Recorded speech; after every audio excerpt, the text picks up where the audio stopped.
Nación Z, yo soy Mayra López Mulero y vamos a conversar con nuestro gobernador Ricardo Rosselló. Sabemos que hay una situación importante, que usted como gobernador se ha unido con la legislatura para apelar la decisión de la jueza en el caso de la quiebra federal. ¿Cuál es su planteamiento? Bueno, buenos días a todos y a todas. Gracias por la oportunidad de estar aquí. El planteamiento es sencillo. Aquí hay unos asuntos legales, hay unos asuntos del proyecto de la Junta de Supervisión y Promesa y hay unos asuntos de lo que es la gobernanza democrática y mi rol como gobernador y obviamente el rol de la legislatura para poder ejecutar esto. Todos nosotros entendemos que hay una situación fiscal, pero por encima de ello va el bienestar del pueblo de Puerto Rico, así que entendiendo que ahí la Junta se está extralimitando en una serie de áreas, nosotros vamos a apelar en todos los foros pertinentes para que el pueblo de Puerto Rico pueda tener sus poderes. Lo importante es, ¿verdad? Y quiero señalar esto, la razón fundamental y principal para que todo el mundo sepa que tenemos una Junta de Supervisión Fiscal es que Puerto Rico es una colonia. Sin duda, y precisamente me robó el tiro, señor gobernador. No quería hacer eso. Aquí hay una situación y primero que nada quiero recalcar y resaltar a nuestros oyentes aquí de Nación Z que para nosotros es muy importante la presencia suya hoy, precisamente cuando estamos despegando con esta nueva plataforma para compartir impresiones, no solamente con usted, sino con todos los que tienen la responsabilidad de velar por el bien de Puerto Rico. Indudablemente también yo estoy segura que usted está consciente del choque constitucional que representa la ley promesa con respecto a nuestro gobierno y que sin duda estas determinaciones judiciales parecen estar anulando esa realidad de un gobierno. Bueno, lo que pasa, licenciada, bien sencillo y lamentable también y conducto de la situación territorial colonial de Puerto Rico. En Puerto Rico una posesión de los Estados Unidos. La Constitución de los Estados Unidos es muy clara y por lo tanto alguna ley federal que se pueda establecer, como en el caso de promesa, lamentablemente se puede ir por encima de la Constitución. Y entonces ahí es que estamos en ese choque, porque cuando se llegan a estos extremos es que entonces se ve con claridad cuáles son los poderes que tenemos, cuáles son los que se pierden. Y para mí, aunque hay un sinnúmero de cosas que podemos hacer, la solución es clara para Puerto Rico, salir de los 500 años de coloniaje y transicionar hacia la estadidad. Gobernador de Castro Fon, muy buenos días, gracias por estar en Nación Z, aquí en la Z93. O sea, básicamente para que el pueblo lo entienda claramente, usted va a ir a apelar esta decisión que va en contra del gobierno democrático puertorriqueño, de nuestra constitución, porque usted entiende que la ley promesa se ha extralimitado en sus poderes y va por encima del gobierno electo de los puertorriqueños y va a apelar esa decisión para llevarlos allá a Boston y decirles, mire, nosotros entendemos que ellos no pueden ir por encima de la política pública, de lo que diga el gobernante electo, la legislatura de Puerto Rico, etcétera, etcétera. Sí, es un argumento y tiene que quedar evidenciado a todo el mundo. Número uno, que nosotros estamos solicitando, ¿verdad?, los poderes democráticos que emanan de nuestra Constitución. Y número dos, sino la lamentable realidad de que una corte esté adjudicando poderes por la consideración que nosotros vivimos. Consideración colonial. Sí, por supuesto. Sí, o sea, pregúntense si esto pasaría en algún otro estado. La contestación es que no. Y de hecho, promesa es bien claro, la ley que hace la Junta, que es para los territorios. Completamente. Gobernador, Jorge Colbert por acá. Buenos días a usted y a la secretaria, gracias por estar aquí. Tengo dos preguntas sobre el mismo tema y las hago corridas. Primero, y respectivo de la diferencia que podamos estipular con relación al estatus político, pero implícitamente cuando usted va al tribunal y está reclamando y reconoce que hay una esfera de poder político en Puerto Rico, porque está reclamando que se están extralimitando, que están entrando asuntos de carácter de política pública que ejerce el gobierno electo por el pueblo, que en este caso usted es el gobernador de Puerto Rico. Así es que hay un espacio de gobierno propio que se está invocando y en el pleito que usted radicó así se expresa claramente. Usted en la estrategia que ha usado sus abogados y su gobierno no están impugnando la ley, sino lo que están planteando es que haya una sentencia declaratoria, y ahorita la licenciada López Mulero explicará cuál es el alcance.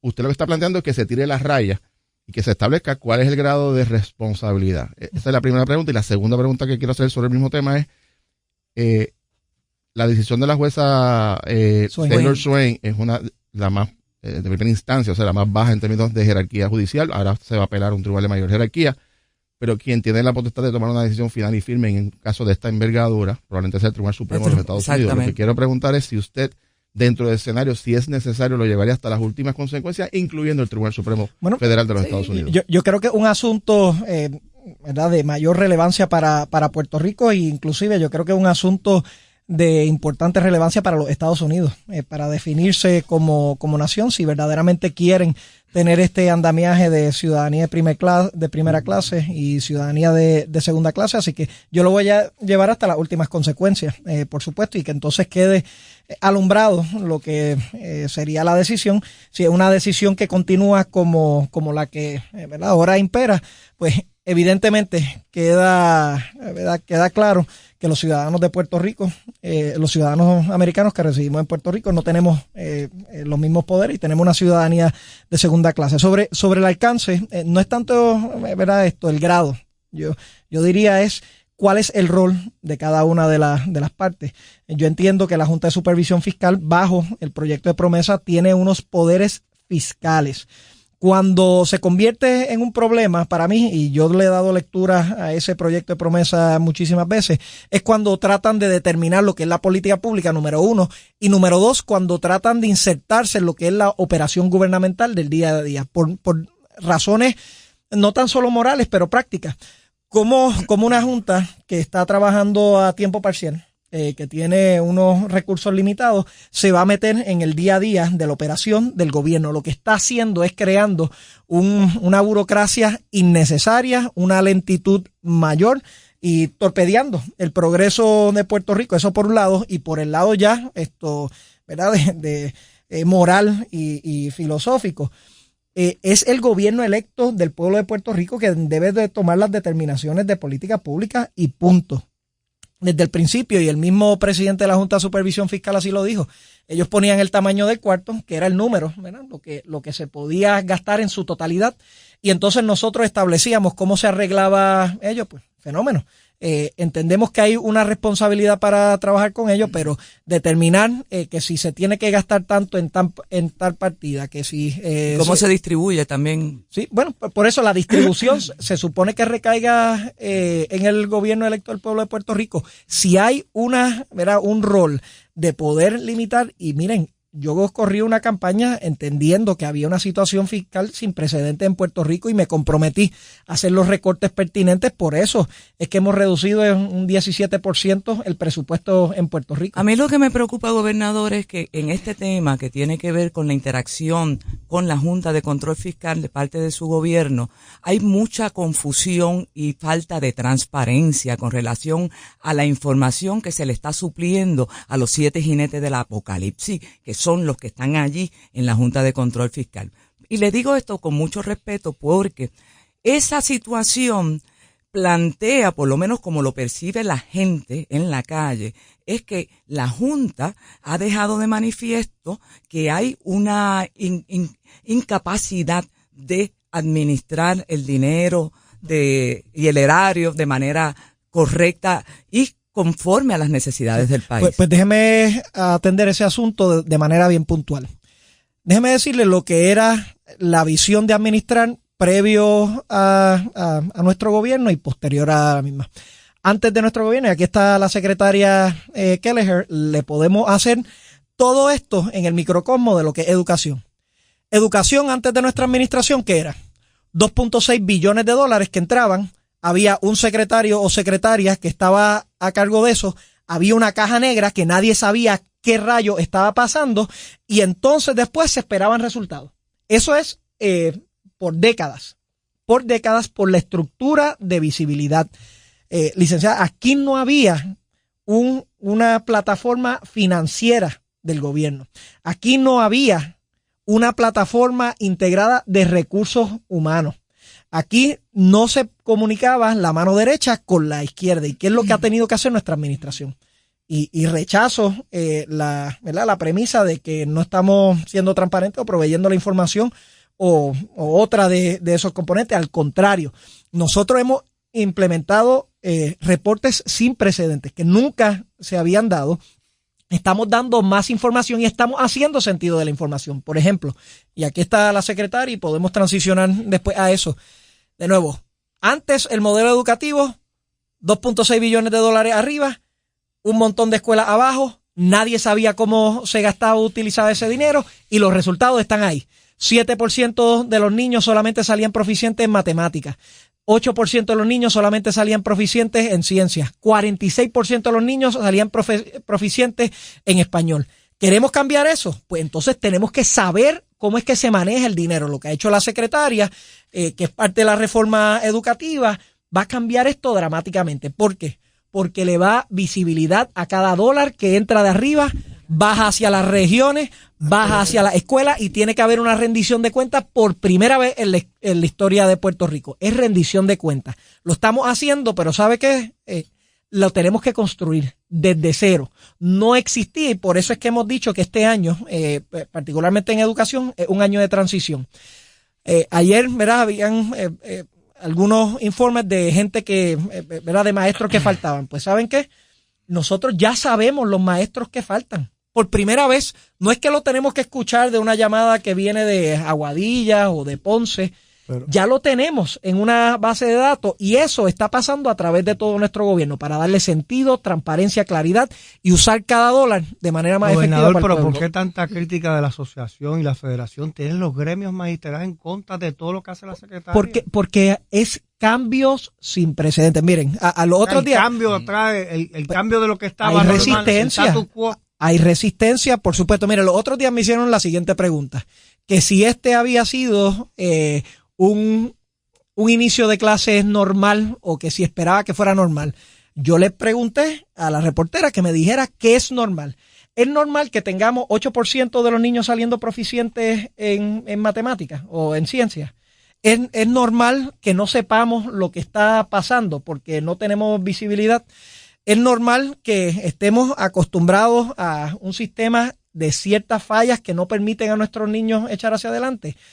Pues si eso es normal, pues yo no quiero un sistema normal. Yo quiero el nuevo normal. Yo quiero hacer una transición y un cambio. Y por supuesto, todos los cambios son dos cosas. Todos los cambios reciben resistencia, en primer lugar, y todos los cambios, si son grandes, tienen una fase de transición. No van a ocurrir de la noche a la mañana.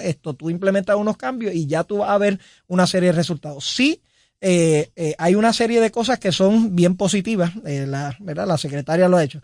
Primera vez en muchísimos años que se le da un aumento a los maestros. Primera vez que sabemos que se registran los niños en línea. Online. Aumentos para los maestros.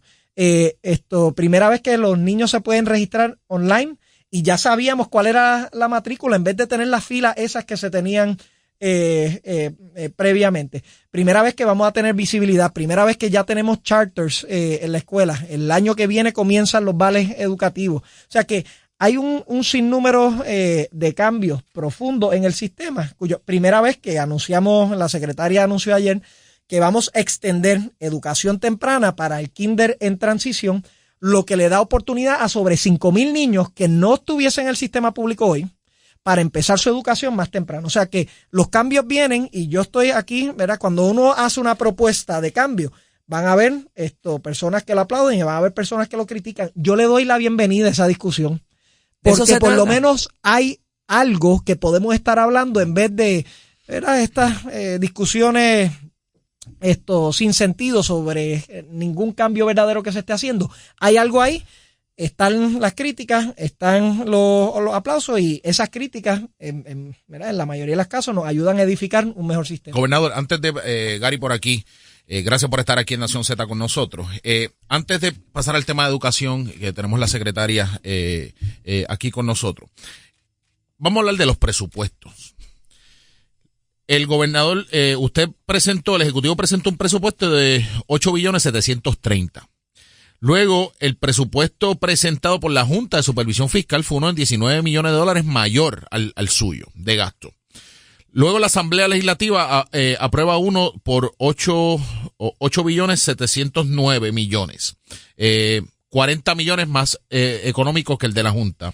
Y luego el presupuesto aprobado por la Junta de Supervisión Fiscal sube 27 millones mayor que el que usted presentó, y para un total de 8.757. ¿Dónde están precisamente las diferencias entre esos presupuestos? Porque usted bien dijo aquí que la Junta establece cuánto es lo que se va a gastar y cómo se gasta. Eso le corresponde al gobierno electo por los puertorriqueños. Ese es el bottom line, el pie forzado de esta lucha contra lo que es la Junta de Supervisión Fiscal y las imposiciones que quieren tener. ¿Cuáles son las diferencias en términos económicos en las partidas de la Junta aprobando un presupuesto mucho más caro del que usted presentó y que aprobó la Asamblea Legislativa? Bueno, hay un sinnúmero de diferencias, Gary, ¿verdad? Pero voy a mencionar algunas. El presupuesto que se autoadjudica a la Junta es mucho mayor. El presupuesto adjudicado a la legislatura. ¿Cuánto se aumentó la Junta de Supervisión Fiscal su presupuesto? Sí, era 60 millones de dólares. ¿Adicionales? No, en su totalidad, okay. Correcto. Digo, en su totalidad de la operación, pero también y hay otras partidas de gastos legales que no se incluyen ahí, pero que también aumentan, ¿verdad? De lo que le llaman título 3. En la legislatura también hay una diferencia de veintitantos millones de dólares al año. Y entonces... Que le recortaron a la legislatura. Que le recortaron a la legislatura. Pero déjeme decirle, porque esta cuestión de partidas... Yo entiendo que es... Pero el bottom line, gobernador, lo que quiero es por qué el presupuesto de la Junta de Supervisión Fiscal es uno más caro que el que está presentando el gobierno de Puerto Rico, el que aprobó la Asamblea Legislativa. Por las partidas en que se saca. Eso es un juego presupuestario, ¿verdad? Pero para mí más importante y relevante que eso, Gary, es cómo llegaron a ello. Y déjeme decirle por qué yo tengo gran preocupación sobre esto. Por ejemplo, vamos de nuevo, cogiendo el ejemplo de educación. Para llegar a un presupuesto de educación apropiado, la secretaria y su equipo de trabajo tuvieron que trabajar 8 meses intensos para identificar partidas, para identificar el recurso humano, para asegurarse que todo hiciera sentido de cara hacia el futuro. Nosotros presentamos ese presupuesto evaluado. Por ejemplo, vemos algunas agencias que se puede recortar más y algunas agencias que simplemente no pueden aguantar un recorte. Para darle uno que es relevante ahora, el ICF, ¿verdad? La primera versión que nosotros recibimos de la Junta de Supervisión Fiscal le recortaba $1 millón más a ICF. Y todos aquí sabemos que no hace sentido, si ya estamos apretados ahí, si ya estamos limitados, cortarle $1 millón más. Por lo tanto, nuestro presupuesto había evaluado cada agencia. Se había tomado el tiempo, ¿verdad? 8 o 9 meses para ir haciendo este proceso que fuese más acercándose a algo base cero. Y entonces, ¿qué es lo que pasa? Entregamos el presupuesto, la Junta ve una diferencia, el primer paso, y le pone lo que le llama la variancia. ¿Y qué es lo que hace? ¿Qué es lo que significa esto? Que dice, bueno, en nuestro número hay que recortarle, vamos a decir, 2% más al presupuesto, pues yo le voy a recortar 2% más a todo. Y eso no hace sentido. No hace sentido porque entonces lo que provoca es lo que dijo, por ejemplo, el secretario Pesquera, que dice, bueno, ustedes me pusieron ese número, pero yo trabajé todo esto para llegar a lo mínimo que nos pudiera permitir operar, al reducirle X% más, lo que me hace es que me deja inoperante en marzo. O sea, que tiene que haber, no es solamente una cuestión... Que el análisis de la Junta, lo que usted está diciendo fue una cross the board, pícale a todo el mundo, y el que está presentando el gobierno de Puerto Rico es uno que fue partida por partida, agencia por agencia, donde deben estar las prioridades del gobierno electo. Claro, y la razón es, Gary, que lo cogen unos días antes de que se tiene que aprobar el presupuesto y dice, tenemos esta diferencia de $300 millones, se lo vamos a aplicar a todos, y entonces ellos están considerando la cosa fiscal solamente, pero no están considerando lo más importante, que es la función y los servicios para el pueblo de Puerto Rico. Definitivamente vamos a continuar conversando con el gobernador, pero yo quiero hacerle una pregunta. ¿Usted baila salsa? Bailo, depende cómo lo defina. Yo bailo, pero bien mal. Mi esposa es una fenómena y entonces pues cuando bailo con ella parece que... ¿En serio? De la gorda, que sea de la algo, gorda. pero Vámonos, Achero. Ponte una salsita ahí y regresamos después de la salsa.